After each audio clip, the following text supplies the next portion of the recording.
सुबह सवेरे की बात है। सूरज अभी पूरी तरह निकला नहीं था और परिंदे चहचहा रहे थे। ज़ारा की आंख एक अनोखी आवाज से खुली, मैं। वो दौड़ती हुई सहन में आई और रुक गई।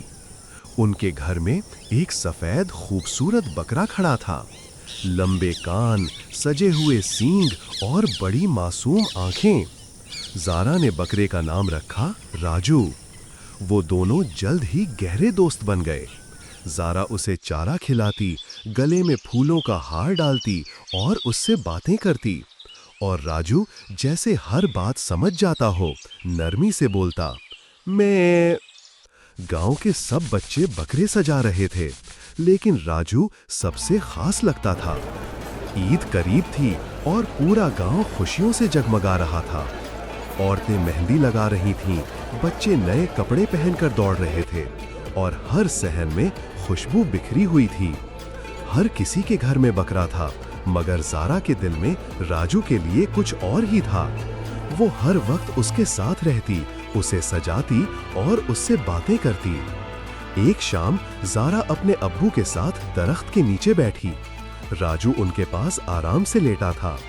ज़ारा ने हिम्मत करके पूछा, अब्बू, क्या राजू की कुर्बानी होगी? अब्बू ने नरमी से जवाब दिया, हाँ बेटा, कुर्बानी हमें सब्र, मोहब्बत और अल्लाह की रज़ा सिखाती है। ज़ारा ने कुछ नहीं कहा, वो चुप हो गई, लेकिन उसकी आंखों में एक नया समझने का रंग था। ईद की सुबह सब मर्द नमाज पढ़ने गए और बच्चे खुशी से नारे लगा रहे थे। ज़ारा खामोशी से राजू के पास आई।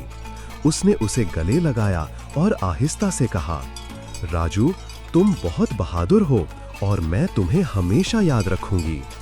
कुर्बानी के बाद गोश्त के पैकेट बनाए गए। ज़ारा ने अपनी अम्मी के साथ वो पैकेट गांव के गरीब लोगों में बांटे। वो हर पैकेट देते हुए खुश होती, जैसे दिल से कह रही हो, ये राजू की तरफ से है।